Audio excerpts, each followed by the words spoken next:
Di antara hal yang mungkin perlu kita renungkan kembali tentang kenapa kita diciptakan. Kita apa diciptakan? Kita diciptakan untuk apa, ikhwan dan akhwat? Untuk beribadah kepada siapa? Allah. Untuk beribadah kepada Allah. Salah satu tujuan untuk beribadah kepada Allah.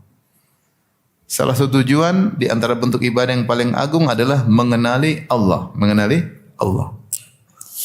Makanya Allah berfirman, "Wa ma khalaqtul jinna wal insa illa liya'budun." Tidaklah aku ciptakan jin dan manusia kecuali untuk beribadah kepadaku, kata Allah Subhanahu wa taala.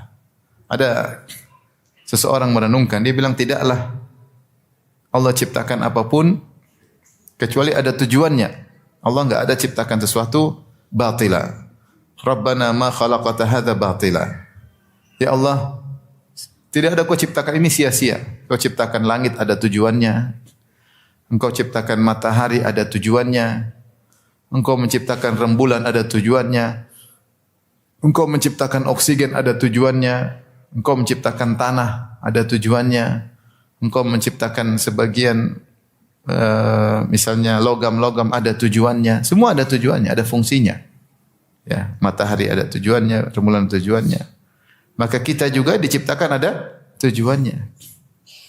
Kita juga diciptakan tujuannya. Tujuannya adalah untuk beribadah kepada Allah. Maka ini yang perlu mungkin kita renungkan kembali. Sudahkah saya hidup di atas muka bumi ini mewujudkan tujuan tersebut? Seharusnya seluruh aktivitas kita adalah untuk ibadah kepada Allah. Seharusnya kita sebagaimana firman Allah, "Qul inna salati wa nusuki wa mahyaya wa mamati lillahi rabbil alamin." Katakanlah sungguhnya hidupku, matiku hanyalah untuk siapa? Allah. Salatku, sembelihanku, hidupku dan matiku hanya untuk Allah. Seharusnya setiap aktivitas kita bernilai ibadah. Seharusnya demikian. Seharusnya setiap waktu yang kita lewati harusnya ibadah kepada Allah. Harusnya ibadah kepada Allah. Nah, kita renungkan kembali. Ternyata banyak sekali waktu-waktu kita yang terbuang yang tidak bernilai ibadah. Maka mulai dari sekarang coba kita ingat-ingat kembali ayat ini. Saya diciptakan buat apa? Untuk ibadah kepada Allah. Maka berusaha seluruh aktivitas adalah untuk cari pahala. Sampai misalnya minum kopi. Saya minum kopi, saya suka kopi, tapi saya ingin dapat pahala dengan kopi ini. Supaya apa? Supaya ngisi kajian tidak ngantuk. Kalau saya niatkan gitu dapat pahala. Ya. Atau seorang misalnya minum kopi berlezat-lezat, saya minum kopi lezat-lezat, ini halal. Supaya saya tidak minum yang pahit, yang khamar. Dapat pahala. Semua tergantung apa nih? Niat. Innamal a'malu binniyat. Saya olahraga supaya apa? Supaya kuat untuk ibadah, supaya sehat, bisa bangun salat malam, bisa beraktivitas ngurus anak istri, bisa berbakti pada orang tua, olahraga, berkeringat karena Allah dapat pahala. Ini kita bicara perkara praduniawi.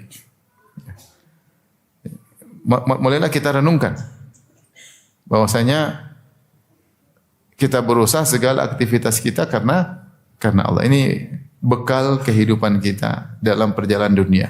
Usahakan setiap aktivitas kita bernilai pahala.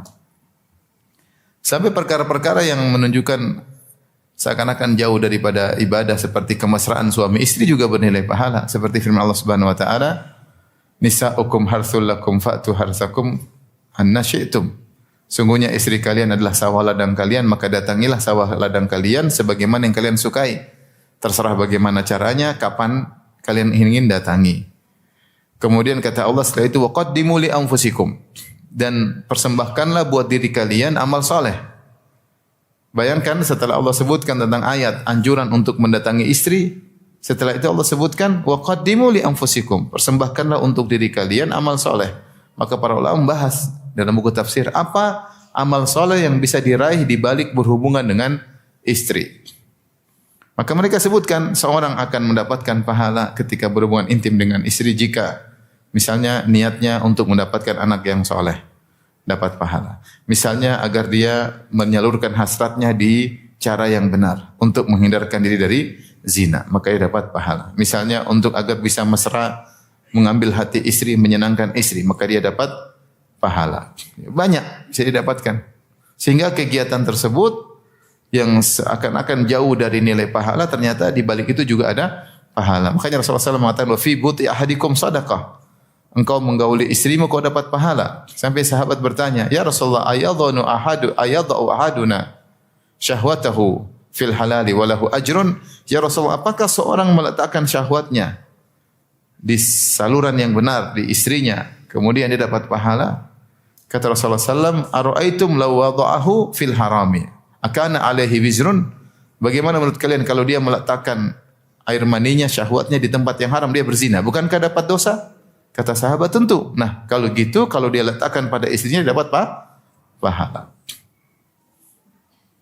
Ini contoh, maksud saya, aktivitas ini cuma butuh waktu 1 detik aja untuk renung karena Engkau ya Allah. Sebentar, tapi efeknya luar biasa. Kita selalu ingat Allah. Kita ketemu kawan, niatkan karena Allah. Ada orang datang mau ngobrol sama kita, niatkan karena Allah. Kita mau belanja sesuatu, niatkan karena Allah. Membelikan hadiah buat istri, niatnya karena Allah. Membelikan hadiah buat anak-anak, niatnya karena Allah. Ajak anak-anak jalan-jalan, niatnya karena Allah. Supaya anak-anak semangat lagi belajar. Liburan ajak jalan-jalan supaya semangat lagi belajar. Anak-anak butuh refreshing.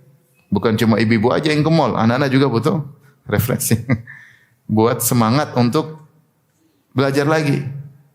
Jangan sampai sudah di pondok suruh ngapal, pulang suruh ngapal lagi. Waduh, bisa stres anak-anak. Nah, ini contoh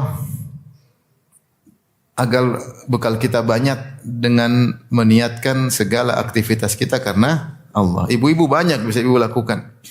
Masak, niatkan karena Allah. Ngelayani suami, niatnya karena Allah.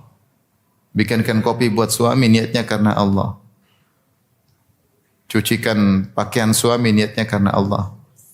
Ngantar makanan, suapin suami, niatnya karena Allah. Sikat gigikan suami, niatnya karena Allah. Kalau suami suka, biarin aja. Ada suami yang suka aja, nah apa? Ya. Ada suami yang suka dilayani. Ya. Yang suka kaos kakinya dibuka sama istrinya. Ada yang seperti kalau ada masalah, ya. Aisyah radhiyallahu anha dulu apa? Menyisir rambut Nabi sallallahu alaihi wasallam. Menyemprot beri minyak wangi kepada tubuh Nabi sallallahu alaihi wasallam. Aisyah yang nyisir rambut. Ini bapak-bapak kasihan rambutnya panjang, dia nyisir sendiri. Kasihan. Istri kemana, Pak? Lagi masak ya. Punya parfum banyak, semprot sendiri. Kasihan. Harusnya ada istri yang semprotin, bagus. Kalau istri yang pakein, istri dapat pahala enggak? Dapat pahala. Maksud saya sebenarnya banyak hal yang bisa kita lakukan. Begitulah agungnya niat. Begitulah agungnya niat. Nabi berkata, innamal a'malu binniyat. Amalan tergantung niat. La ajra illa an hisbah. Kata Nabi, tidak ada pahala kecuali jika ihtisab, diniatkan karena Allah Subhanahu wa taala. Baik, ini di antara hal yang perlu kita renungkan kembali sehingga aktivitas kita semuanya bernilai pahala. Bapak-bapak yang kerja kalau keluar rumah pagi-pagi ingin ke kantor, ingin jualan, ingin marketing, ingin sales, niatkan saya karena Allah. Sehingga semua kegiatan kita keluar dari rumah di bawah terik matahari, kemudian terkena banyak asap kendaraan, ya, capek, menahan rasa kantuk. Ini pahalanya besar. Niat karena Allah. Agar tidak ada waktu yang terbuang-buang. Saya tanya sama ibu-ibu, bisakah nonton film Korea karena Allah? Saya tanya aja. Bisa enggak? Siapa tahu bisa. Kalau bisa dapat pahala. Saya tanya dulu, bisa enggak nonton film Korea karena Allah?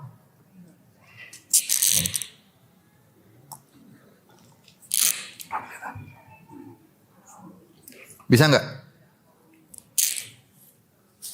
Inilah fungsinya.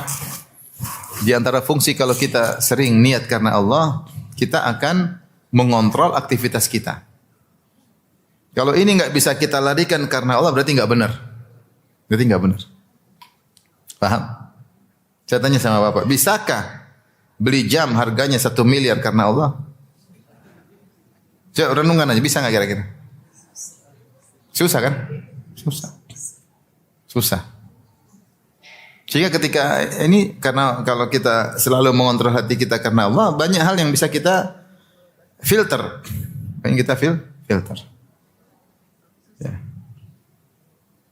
Susah ya. Oleh karenanya, dengan karena Allah, ya, hidup lebih berkah, aktivitas lebih terkontrol, lebih jauh dari kemaksiatan.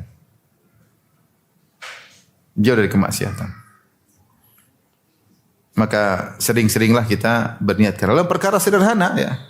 Ketemu kawan, ajak kawan main di rumah, olahraga, ngobrol, menyenangkan hati orang, ketemu tetangga, salaman, senyum, kirim kue ke teman, ucapin salam kepada orang miskin. Orang miskin kalau ada orang kaya salam dia senang enggak? Senang, dia merasa dihargai. Ada tukang sampah kita, Assalamualaikum Pak, senang enggak tukang sampah? Senang, tapi kalau antum jalan begini, dia tersinggung. Dia tersinggung, manusiawi. Dia kerja buat kita.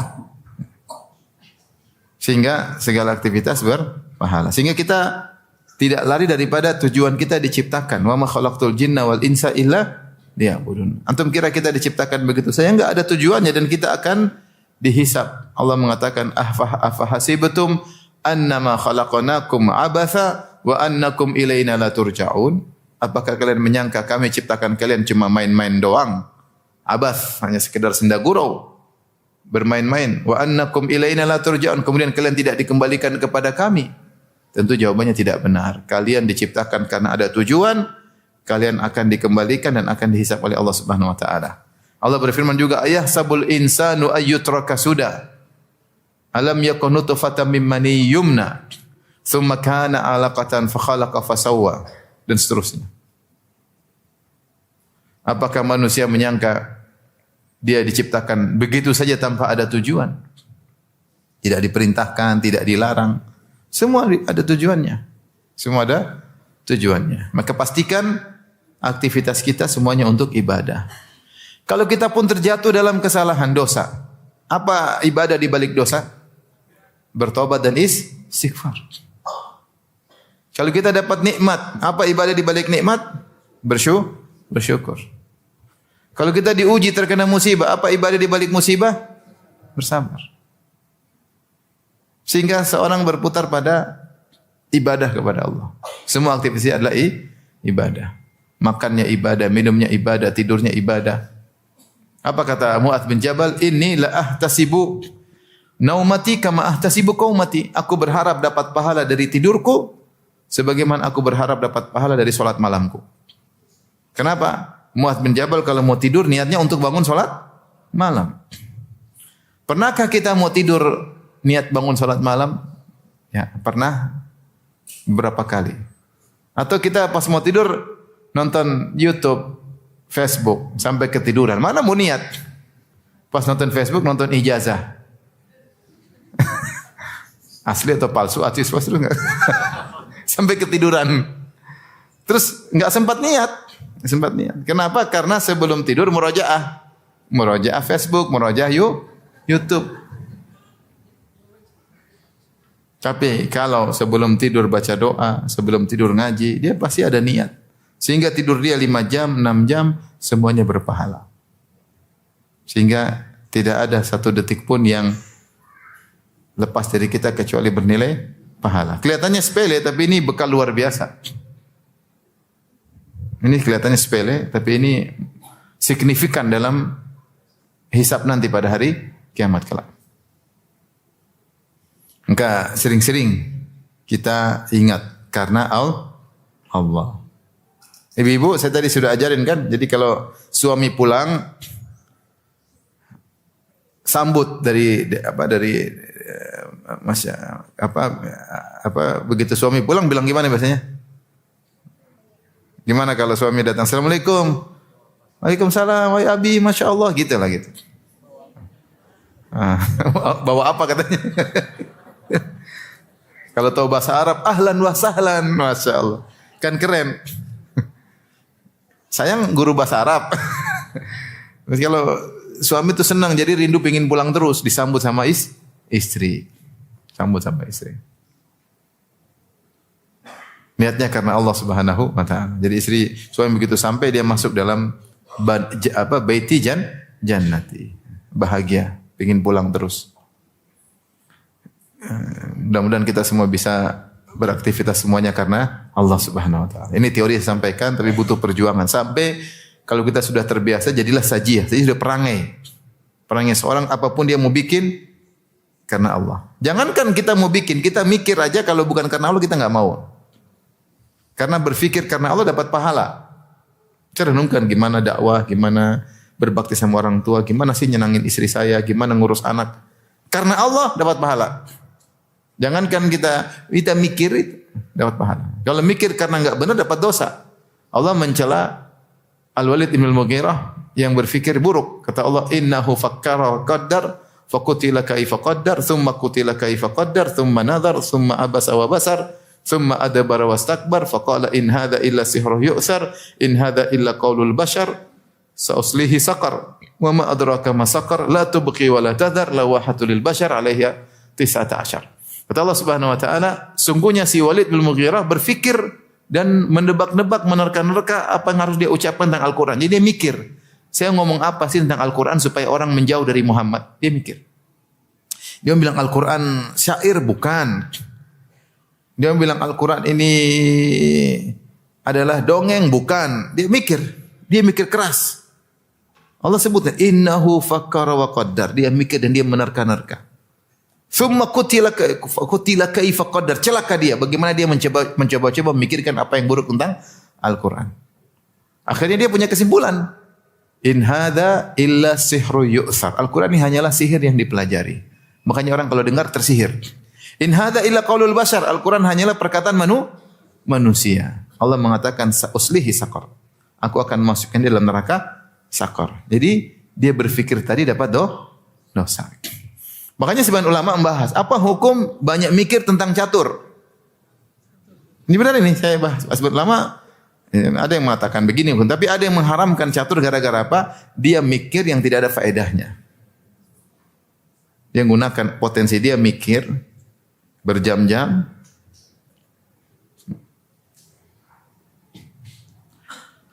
Maka orang yang cerdas memikirkan hari akhiratnya, dia berusaha mikir pun karena Allah. Bagaimana mikir karena Allah? Mikir dagang enggak apa-apa, mikir dagang supaya berhasil enggak apa-apa, tapi niatkan karena Allah. Saya ingin sukses. Mikir gimana anak-anak kerja apa, anak-anak bisnis apa, mikir. Buat apa? Karena Allah, tapi harus ingat karena Allah. Jadi jangan antum sangka aktivitas cuma lisan dan perbuatan. Pikiran antum juga aktivitas. Pikiran juga itu apa? Aktivitas. Maka niatkan karena Allah. Yang usia 60 tahun kan banyak berfikir biasanya. Iya enggak? Atau yang muda yang banyak fikir? Hidup kita diantaranya berfikir. Nah, kalau berfikir karena Allah dapat pahala. Bukankah Allah memuji orang-orang yang berfikir tentang keagungan Allah? Inna fi khalqis samawati wal ardi wa ikhtilafil laili wan nahari la ayatin li ulil albab alladzina yadhkuruna Allaha qiyaman wa qu'udan wa 'ala junubihim wa yatafakkaruna fi khalqis samawati wal ard rabbana ma khalaqta hadza batila subhanaka faqina adzabannar. Sungguhnya pada penciptaan langit dan bumi dan pergantian siang dan malam ada tanda-tanda kebesaran Allah bagi orang-orang yang cerdas, yaitu orang-orang senantiasa berzikir kepada Allah dalam kondisi berdiri, dalam kondisi duduk, dalam kondisi berbaring. Wa yatafakkaruna fi khalqis samawati wal ardh. Kemudian mereka merenungkan tentang penciptaan langit dan bumi. Mereka berkata, ya Allah, tidak mungkin kau ciptakan ini semua sia-sia tanpa tujuan. Faqina adzabannar. Maka selamatkanlah dari neraka Jahannam. Lihatlah bagaimana mereka dipuji oleh Allah karena berfikir yang benar. Berfikir yang benar. Antum tadabbur, afala tadabbarun al-Quran, baca Quran ini ayat maksudnya apa? Ini maksudnya apa? Dapat pahala. Jadi usahakan semua aktivitas karena Allah. Jangan sampai senyum antum keluar tanpa pahala. Jangan. Usahakan senyuman antum semua juga dapat apa? Pahala. Senyum sama istri dapat pahala. Nah, kalau istri orang bermasalah.